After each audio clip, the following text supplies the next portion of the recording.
মাত্র ২২ বছর বয়সেই আইপিএস অফিসার সোহিনী রায় নিজের সাহস, বুদ্ধি আর দ্রুত সিদ্ধান্ত নেওয়ার জন্য গোটা ব্যারাকপুর জেলা জুড়ে পরিচিত হয়ে উঠেছিল।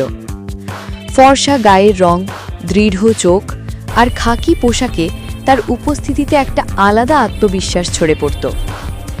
এক বিকেলে পুলিশের কন্ট্রোল রুমে হঠাৎ জরুরি কল আসে। স্যার, ইস্টার্ন ন্যাশনাল ব্যাংকে ৫ জন ডাকাত ঢুকেছে, গুলি চলছে। অফিসাররা যখন পরিকল্পনা করছে তখন সোহিনী উঠে দাঁড়ালো। আমি যাচ্ছি, ১ সেকেন্ড দেরি মানে আরও বিপদ।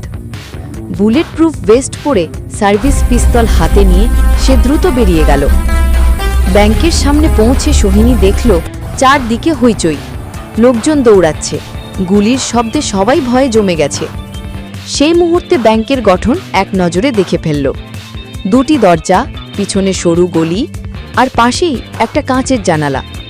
তারা পিছনের দরজা দিয়ে পালাবে, সামনের দিকটা তোমরা ঘিরে রাখো বলেই সোহিনী নিজে পিছনের দিকে এগোলো। ব্যাংকের পিছনের সরু গলিতে গিয়ে সে শুনতে পেল, টাকা ভরে নে, পুলিশ কিছু করতে পারবে না।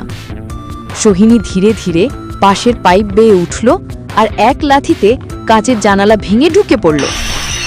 হঠাৎ ঢুকে পড়তেই ডাকাতরা চমকে উঠল। ডাকাত নেজা বলল, তুই কে? সোহিনী বলল, আইপিএস অফিসার সোহিনী রায়, অস্ত্র ফেলো। কিন্তু তারা গুলি ছোড়ে। সোহিনী পিলারের আড়ালে গিয়ে নিখুঁত শটে দুজনের অস্ত্র ছিটকে দেয়। এক ডাকাত ছুরি নিয়ে তার দিকে ছুটে আসে। সোহিনী পর হাত চেপে ধরে এক ধাক্কায় মাটিতে ফেলেই হাত কড়া পরিয়ে দিল। দুজন ডাকাত পিছনের দরজা দিয়ে পালিয়ে যেতে চাইছিল।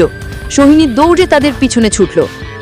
একজন বাইকে উঠতেই সোহিনী চলন্ত পুলিশের জিপের বোনেটে লাফ দিয়ে সোজা তার ওপর ঝাঁপিয়ে পড়ল।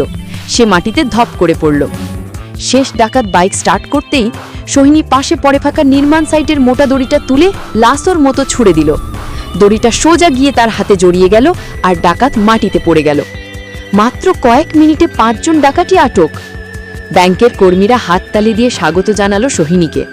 কমিশনার নিজে এসে তার হাত চাপড়ে বললেন, তুমি যে কাজটা করলে, অনেক সিনিয়র অফিসারও সাহস পায় না, দেশ তোমার মতো অফিসারই চায়।